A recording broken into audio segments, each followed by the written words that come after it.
Here I want to talk about the transition to a new economic model in mid-20th century Latin America, and it's going to become known as Import-Substitution Industrialization, which I'll define here in a few minutes. And there were three external shocks that undermined the old export model, which had been the economic model in late 19th and early 20th century Latin America. If you remember, it was exports such as coffee, bananas, guano, other agricultural products, oil as well. Those were the engines of the economy in the early 20th century. And the great weakness of the old economic model was that it made Latin America vulnerable to changes in the world economy. So, for example, if coffee prices collapsed or if they decreased even a little bit, that had major ramifications for the coffee producing countries such as Brazil, Colombia, and Costa Rica. And it could really hurt their economies. And these changes were always present in the world economy, but it was these three external shocks that really undermined the system. And there was a search for a new alternative economic model. And keep in mind, this is also occurring within the context of rising nationalism in Latin America. And the old economic model, export-led growth, we could call that outward-looking development. And Latin America is going to transition to a much more inward-looking development by the mid-20th century. So let me just talk about some of these three external shocks here. And the first one was World War I. When war broke out in Europe transitions to a wartime economy, and that disrupted Latin America's economy because loans and capital stopped flowing into the region. Right? Instead, all that money was being used to fight for war in Europe. It also disrupted trade. Imports plummeted. Latin America could not buy things from Europe during World War I from 1914 to 1918. And also many commodity prices also fell throughout the region, particularly basic agricultural goods such as coffee. Those prices fell. On the other hand, there were some materials where the prices rose, and they were strategic raw materials such as oil in Mexico, and copper in Chile, and tin in Bolivia, nitrates in Chile as well. Those prices rose, and so this just had the effect of really disrupting the economy throughout Latin America. And also, World War I witnessed increasing inflation in Latin America, so the value of people's money was going down as a result of many of these economic dislocations. And World War I lasts 4 years, of course, and it comes to an end in 1918. And afterwards, throughout the 1920s, of course, you know about the Roaring Twenties in the United States during that decade.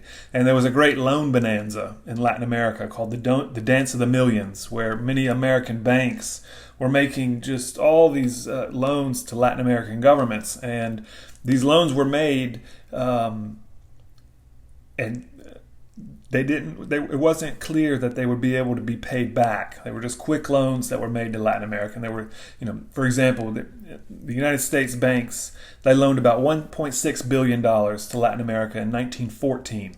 But by 1929, that number had increased to $5.3 billion in loans to Latin America.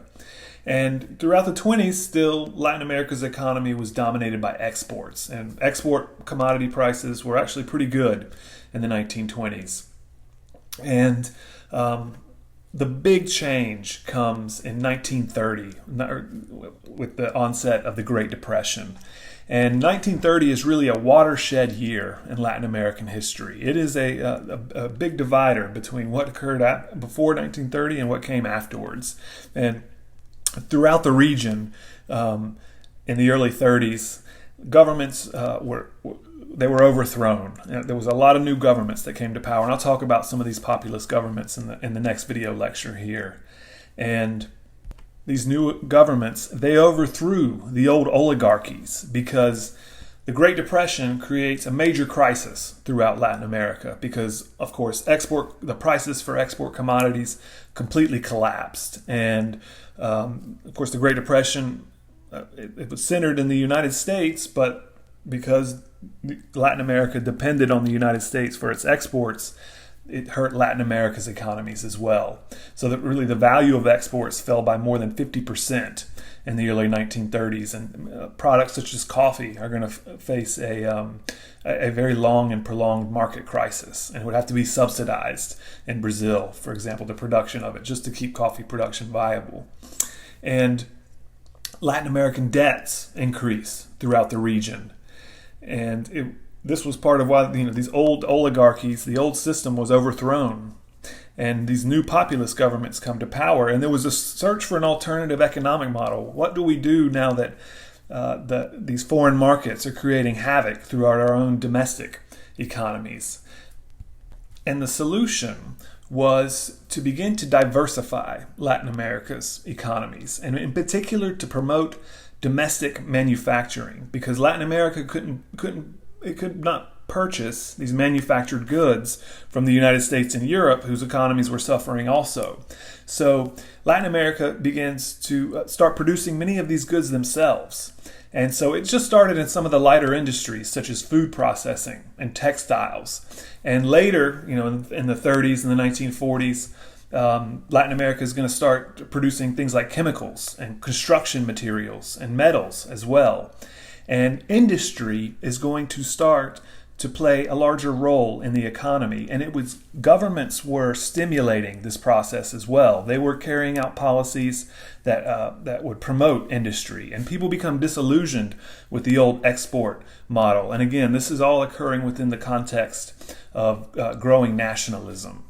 And so banks as well, they take more aggressive actions to stabilize the economies and the currencies throughout these regions. So a big theme throughout mid-20th century's Latin American economic history is that the governments begin to play a much stronger role in the economy throughout these regions. And this is all laying the foundation for the transition to import-substitution industrialization. But there was the final blow to the old economic model was World War II, because it was another external shock that undermined the export-led growth. And World War II was similar to what had happened in the World War I and the Great Depression. Commodity prices went crazy, and in fact, many commodity prices went up, particularly the strategic raw materials that were used for the wartime industries. And Latin America begins to invest in even more industrialization. So things like oil refining, plastics, steel, and machinery. Latin America now is producing these things themselves. And also during World War II, the cost of living went way up. And there was another wave of inflation throughout many of these countries. And the inflation, of course, it undermined wages and people's living standards. And really by World War II, the end of it in 1945, the old economic model has been discredited, and Latin America now is on a clear path towards industrialization. While we're discussing World War II, I want to also briefly discuss here the Good Neighbor policy. And the Good Neighbor policy was the policy of Franklin Roosevelt's government towards Latin America. And Roosevelt was president of the United States from 1933 to 1945. And that's Roosevelt seated there with Getúlio Vargas, who was president of Brazil during the 1930s and 1940s. And the Good Neighbor policy, as you can tell from the name, it promised that the United States would be a good neighbor towards Latin America. And under the Good Neighbor policy, the United States pledged not to intervene militarily in Latin American countries and to abstain from political interference in Latin America. And this was a big change, as you can imagine, towards the way Latin American-U.S. relations had been characterized before in the 19th century. Right? We talked about the Mexican-American War, the Spanish-American War, all the interventions in the Caribbean during the early 20th century. And of course, this had created a lot of resentment towards the United States and Latin America. And also another thing that led to the rise of nationalism throughout Latin America. And indeed, in the 1930s, the United States did abstain from intervening in Latin American affairs militarily. And for example, there was a revolution in Cuba in 1933 where the old government was overthrown. And the United States did not interfere. If that had happened before, the United States, having such a powerful influence over Cuba, would definitely have intervened. And another good example of this is the oil nationalization in Mexico in 1938 that I mentioned in the lecture on nationalism. In the 20s, if Mexico would have nationalized the oil industry, it's almost certain the United States would have invaded and intervened in Mexico to overthrow the government and to restore the oil companies, the oil to the foreign companies. But in 38, under the good neighbor policy, Mexico nationalizes the oil and Roosevelt does not intervene. And throughout the 1930s, this is when many of the hemispheric conferences between all these countries began to occur. And so they would have meetings in places such as Buenos Aires and Montevideo in the United States and all Latin American countries. They would send representatives, and there, through diplomacy, the region, the hemisphere, would work out its differences instead of using gunboat diplomacy that we had talked about in the early 20th century. And Roosevelt, he wanted to pursue a good neighbor policy because if you know a little bit about Roosevelt, he saw World War II coming, and he knew the United States was going to be dragged into it. And he saw the rise of Nazi Germany. And Roosevelt wanted to be sure that the United States would have access to strategic raw materials in Latin America and not the fascist countries in Europe. And indeed, the United States was purchasing raw materials at above market price from Latin America during these years. So they were paying good prices for Latin American products. And this was a way for Roosevelt to keep those goods in the interests of the United States and to keep them out of the hands of the fascists. And the good neighbor policy, unfortunately, it doesn't last forever. It lasts until the end of World War II. And after World War II, we're going to talk about the Cold War, and more hostile relations between the United States and Latin America are going to resume during those years. Returning now to the discussion of the economy. As I mentioned, the new economic model is going to be called Import-Substitution Industrialization, or we can just call it ISI for short. And this is, in contrast to the export model, this is inward-looking development. Latin America is going to look inwards for its economic growth. And I've just put some bullet points here, some of the main characteristics of the economic model. And the goal was to become economically self-sufficient and to reduce foreign dependency on foreign powers such as the United States and Western Europe. And the way they would go about doing this is to replace foreign imports with domestic production. So start producing what you used to buy from abroad. That's a way to become economically self-sufficient. And the government plays a leading role in economic growth. Sometimes this has been called state-led development. And some of the ways the government would promote economic growth was things like nationalization, taking over entire industries such as oil and mining, or telecommunications and electricity, and later the airlines in the 1970s. And also to subsidize vital industries. So those important industries that are important to the national economy, the government supports them by giving them money through subsidies. And also increase taxation, and particularly increase taxes on foreign businesses in Latin America. And this is a way for the government to raise more revenue. And also very important to this economic model was to create highly protective trade policies. And one way you do this is to create tariffs. Tariff is basically a tax on trade. And so make it harder and more expensive for foreign companies to sell their products in Latin America, in these individual countries. And they did this by raising tariffs. Some of the other policy tools that these governments pursued were things like providing cheap loans from the government for specific industries so that they could get started.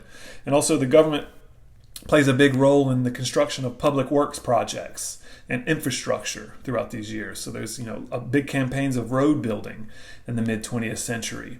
And the government is also playing a big role in heavy industry and promoting industries such as steel, chemicals, and engineering products. And this economic model, which had began really in the 1930s, it becomes official policy in after World War II. It's going to go on until the 1980s, until the early 1980s, when it's going to face some difficulties in the debt crisis, which we'll talk about later in the course. And for the remainder of this lecture here, I want to talk about the results of import substitution industrialization, because there were some benefits, but also some drawbacks to this economic model. And the one I've listed here, probably the greatest benefit, was that it led to 5.3% economic growth throughout Latin America, annual economic growth throughout Latin America in the mid-20th century.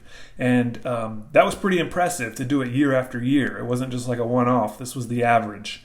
And that led to the growth of the middle class, for example. Also, the government was raising more revenue as well, and the government was investing in things like healthcare and education, transportation as well. And so all the health indicators, all the social indicators, they moved in the right direction. Life expectancy increased. Infant mortality decreased. So all the health indicators moved in the right direction as people had more access to social services. Also, education and employment increased as well. And wages increased, particularly for strong labor unions in Latin America. And labor unions became very important for many of these populist governments that I'll talk about in this next lecture. And also, business benefited from these policies as well, because national businessmen, they were protected from foreign competition during these years. And so there was a national business class that arose in some of the larger countries, such as Mexico, Brazil, and Argentina. And the middle class grows as well. And it particularly was in the cities where the middle class grew. Some of the failures of this economic model included the distribution of income failed to improve. So there remained great disparities between the different social classes in Latin America. You know, the economic pie was getting larger, but not everybody was getting an equal share of that economic growth.